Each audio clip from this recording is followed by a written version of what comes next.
सिमरन बहू, ओ सिमरन बहू। सिमरन जल्दी से अपने खाने की प्लेट वहीं छोड़कर झट से भागते हुए बाहर हॉल में जाती है। जी माँ जी, आपने बुलाया? कब से आवाज दे रही हूँ, बहरी हो गई है क्या? मुझे बाहर टहलने जाना है, लेकिन कब से मुझे मेरा चश्मा ही नहीं मिल रहा, ना जाने कहाँ रख दिया, जरा देख तो। तभी सिमरन की नजर सामने रखे चश्मे पर जाती है। क्या माँ जी, ये तो रहा, ये लीजिए। ये देख, बुढ़ापे में इंसान सठिया जाता है, सही कहा है किसी ने। अच्छा सुन, तू दिन के लिए कढ़ी चावल बना कर रखना, आज बड़ा दिल कर रहा है खट्टी कढ़ी खाने का। लेकिन सुन, उससे पहले तू घर की साफ सफाई, बर्तन और हाँ, मेरे कमरे के चादर और पर्दे हैं, उन्हें भी धो देना। जी ठीक है माँ जी। सिमरन की सास उर्मिला बाहर टहलने चली गई और सिमरन ने रसोई में आकर वापस से अपनी प्लेट उठाई और खाना खाने लगी। लेकिन तभी दरवाजे की घंटी बज गई। अब कौन आ गया? भाभी जी, दूध वाला हूँ, महीने का हिसाब लेने आया हूँ। सिमरन अपना नाश्ता बीच में ही छोड़कर कमरे से पैसे लेने चली गई और दूध का हिसाब करने लगी। जब वो वापस लौटी तब तक नाश्ता ठंडा हो चुका था। धत तेरी, ये तो ठंडा हो गया। छोड़ो, अब कौन गरम करे। ऐसा करती हूँ, पहले जल्दी से काम निपटा लेती हूँ, नहीं तो देर हो जाएगी घर के काम निपटाने में, और माँ जी आ गई तो दो बातें और सुनाएंगी। इसी तरह सिमरन आधा अधूरा खाना बीच में छोड़कर काम पर लग गई। सिमरन शर्मा परिवार की इकलौती बहू थी, इसलिए घर की सारी जिम्मेदारी उसी के ऊपर थी। उसके ससुराल में उसकी सास, ससुर, ननद और 6 साल की बेटी थी। भोर होने से लेकर रात होने तक वो घर की सारी वो जिम्मेदारियां निभाती रहती, जिस कारण वो न तो खुद पर न ही खुद के खाने पीने पर ध्यान दे पाती। ऐसी एक रोज सारे दिन के काम के बाद वो शाम को डिनर बनाने की तैयारी में लग जाती है। आज मलाई कोफ्ता और नान देखकर तो अर्जुन जी खुशी हो जाएंगे। अबे यार, बड़ी तेज भूख लगी है। दिन में रिया को सुलाने के चक्कर में ठीक से खा नहीं पाई, थोड़ा चक्कर देखती हूँ। इसी तरह वो वहीं गैस के पास खड़े होकर खाना बनाते बनाते खाने भी लग जाती है। उसकी सास उसे चुपके से देख लेती है, लेकिन कुछ नहीं कहती। फिर कुछ देर बाद सिमरन का पति अर्जुन ऑफिस से घर लौटता है। सिमरन, जल्दी से खाना लगा दो, आज ऑफिस में मीटिंग के चक्कर में मैं लंच भी नहीं कर पाया और अब बड़े ही जोरों की भूख लगी है। आप फ्रेश हो जाइए जी, मैं खाना लगा देती हूँ। कुछ देर बाद सभी घर वाले खाने की टेबल पर आते हैं। अरे वाह, आज खाने में मलाई कोफ्ता और नान बनी है, फिर तो मजा ही आ जाएगा। आज सैटरडे है ना, और आपको कुछ स्पेशल खाना खाना होता है ना, इसलिए आपकी पसंद की बनाई है। वाह भाभी, लेकिन इसके साथ सलाद भी होना तो और मजा आ जाता। हाँ हाँ, तो वो अभी ले आएगी। और चटनी भी होगी तो और भी ज्यादा मजा आ जाएगा, सच में। उन सब की बातें सुनकर सिमरन फिर से रसोई में गई और चटनी और सलाद बनाकर ले आई। सिमरन, तुम भी हमारे साथ बैठकर खाओ ना। नहीं नहीं, मुझे अभी भूख नहीं है, आप खा लीजिए, मैं बाद में खा लूंगी।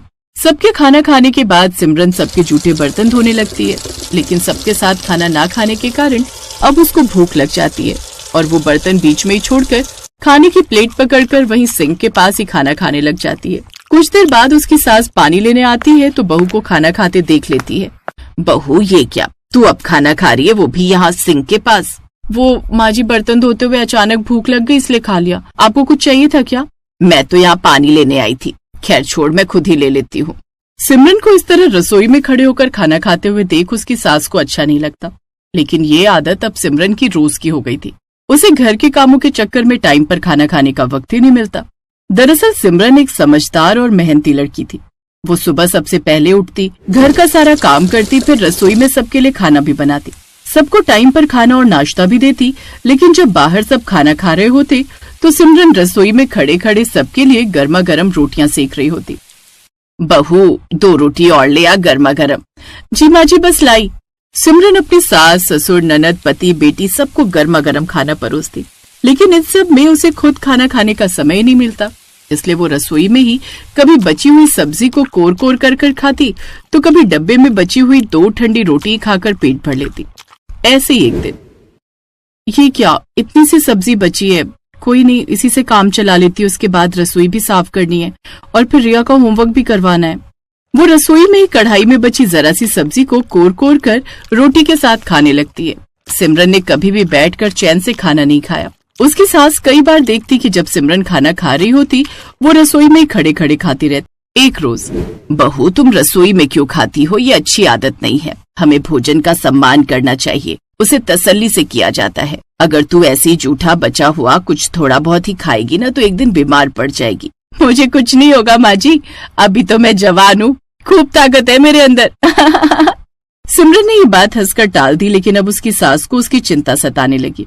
फिर एक रोज, माँ जी ये लीजिए आपकी चाय। और वो अपनी बात पूरी कर पाती उससे पहले ही वो चक्कर खाकर बेहोश हो जाती है। अरे ये क्या हुआ बहू को? माँ भाभी को चक्कर आ रहे थे। इसका मतलब कहीं कोई खुशखबरी तो नहीं।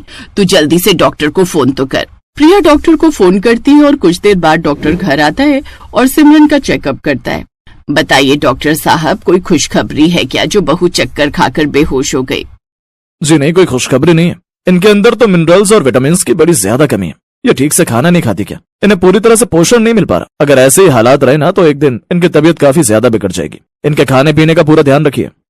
डॉक्टर की बात सुनकर वो सब घबरा जाते हैं। सिमरन को जब होश आता है तो उर्मिला उससे कहती है, मैं पहले ही कहती थी बहू की रसोई में खाना मत खा, लेकिन गलती हमारी भी है। हम खुद तो गर्मा गर्म रोटी खाने बैठ जाते हैं और इस चक्कर में बहू के खाने पर ध्यान ही नहीं दे पाते। लेकिन अब मैं तुम्हारा ध्यान रखूंगी। उसी रोज शाम के समय सिमरन धीरे धीरे अपने बिस्तर से उठकर रसोई की तरफ जाने लगती है। तभी उसकी ननद, अरे भाभी कहाँ जा रही हो? रसोई में खाना बनाने। तभी उसकी सास रसोई से निकल कर आती है। बहू आज तुम रसोई में नहीं बल्कि हम सबके साथ बैठकर खाओगी, और आज तुम बैठो, मैं खाना परोसूंगी। ये सुनकर सिमरन खुश हो जाती है और उस रोज पहली बार वो सबके साथ चैन से बैठकर रसोई में नहीं बल्कि डाइनिंग टेबल पर खाना खाती है। उस रोज के बाद वो सबके साथ ही टेबल पर खाना खाती। कभी कभी सबका ध्यान रखते रखते एक स्त्री खुद का ध्यान रखना ही भूल जाती है। वो माँ, पत्नी, भाभी, बहू का फर्ज निभाते निभाते खुद का और खुद के खाने पीने का ध्यान ही नहीं दे पाती, जिस कारण वो अंदर ही अंदर कमजोर होती चली जाती है। लेकिन एक बात का हमेशा ध्यान रखें, आप खुद का ध्यान रखें, समय पर खाना खाएं, तसल्ली से खाना खाएं, क्योंकि आप खुद स्वस्थ रहेंगी तभी आप पूरे परिवार की सुरक्षा की जिम्मेदारी उठा पाएंगी।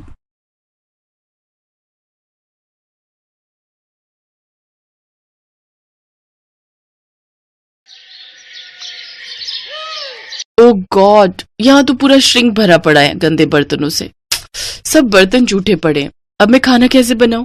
ये मेरी देवरानी दिव्या भी ना एक नंबर की आलसी है। सुबह जब शीला बर्तन धोकर जाती है तब तो सबके लिए नाश्ता बना लेती है, लेकिन जब शाम को यहाँ बर्तनों का पहाड़ इकट्ठा होता है तो वो महारानी अपने कमरे में चूहे की तरह डूबकर बैठ जाती है।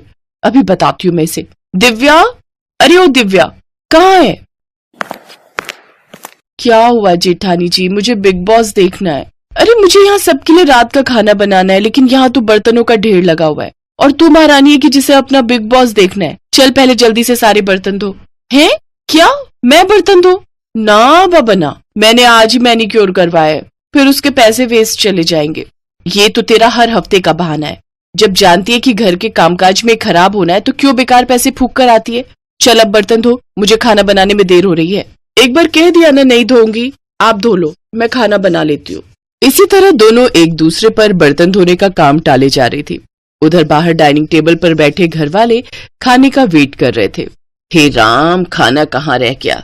मेरे पेट में तो चूहे कूद रहे हैं, लेकिन ये रसोई से आवाज कैसी आ रही है? माँ लगता है दोनों फिर से शुरू हो गई। धत तेरी की, फिर तो मिल गया हमें आज भी खाना। अनुज बेटा ऐसा कर, तू बाहर से ही खाना मंगवा ले। एक दिन इन दोनों बिल्लियों की लड़ाई में भूख के मारे ही मैं परलोक न सिधार जाऊं। हाँ भी ऑर्डर कर देता हूँ माँ, वैसे भी हमारे पास और चारा भी क्या है। उधर दोनों अभी भी बहस ही किए जा रही थी। ठीक है, फिर नहीं धोने ना तुझे बर्तन, तो मैं अभी कोई खाना वाना नहीं बनाने वाली। रहो सब भूखे आज। अरे भूखे क्यों रहेंगे? कल रोहन जी ने खाना ऑर्डर किया था, आज अनुज भैया को बोलो, वो ऑर्डर कर देंगे। दोनों ये बोलने बाहर आती ही है कि तभी अनुज कहता है, कर दिया ऑर्डर। हम जानते हैं तुमसे खाना नहीं बनेगा। तुम दोनों से मिलकर खाना और बर्तन धोने तक का काम भी नहीं होता क्या? मुझे तो आप कुछ ना ही बोलो जेठ जी तो बेहतर रहेगा। मैंने सुबह का खाना और दोपहर का खाना बनाकर अपना काम पूरा कर लिया था। सिर्फ रोटियां सेकने को दोपहर का खाना बनाना नहीं कहते। हाँ, अब जो भी हो, काम तो हुआ था ना। बस करो, दोनों रिकॉर्डर की तरह शुरू होती हो तो बचती ही रहती हो। कुछ देर बाद डिलीवरी बॉय खाना ले आता है। सब चुपचाप उस खाने को खा लेते हैं। अगली रात दोनों में फिर से रात की रसोई का संग्राम छिड़ जाता है। तभी पड़ोस की कमला आंटी वहाँ आती है। ये ले रश्मि, आज अपनी बेटी के यहाँ गई थी। उसके बेटे का मुंडन था ना, तो वहीं भंडारा था, सोचा तुम्हारे लिए प्रसाद लेती चलूं। लो, तुम सब भी खा लेना। अरे वाह, फिर तो आज रात की रसोई बनानी नहीं पड़ेगी और ना वो बर्तन धोने पड़ेंगे। रश्मि ये देखकर खुश हो जाती है। फिर दोनों देवरानी जेठानी बर्तन ना धोने पड़े इसलिए एक बड़े से भगोने में आलू की सब्जी डाल देती हैं। एक कटोरे में हलवा और बड़ी सी परात में पूरियां परोस देती हैं। फिर सबको उसी में एक साथ खाने को कहती हैं। तुम पागल हो गई हो क्या? सब इसमें एक साथ कैसे खाएंगे? चल तो दिव्या, जरा इन्हें खाकर तो दिखा। दोनों पूड़ियां तोड़कर सब्जी में डुबोती हैं, खाने लगती हैं। उन्हें ऐसा करते देख सबको उन पर गुस्सा तो आ रहा था, लेकिन वो खाने के अलावा उनके पास और कोई चारा नहीं था। वो रात तो जैसे तैसे कट गई, लेकिन अगली शाम फिर वही कहानी छिड़ गई। देख, कल तो कमला आंटी भंडारा दे गई थी, लेकिन आज तो तुझे बर्तन धोने ही पड़ेंगे। क्या दीदी, मैं बहुत थक गई हूँ, आज रहने देते हैं। मैं उनसे कहकर बाहर से ही खाना मंगवा लेती हूँ। ये सुनकर रोहन गुस्से में आ जाता है। चुप रहो, अपना मुंह बंद रखना। आज हम दोनों में से कोई भी बाहर का खाना ऑर्डर नहीं करेगा। जाओ दोनों रसोई में और खाना बना कर लाओ। दोनों डर के मारे किचन में चली जाती है। क्या करे दीदी, अब तो रात की रसोई करनी पड़ेगी। अच्छा, एक काम करते हैं, आप ये बर्तन धो लो तो मैं सबके लिए पुलाव बना दूंगी।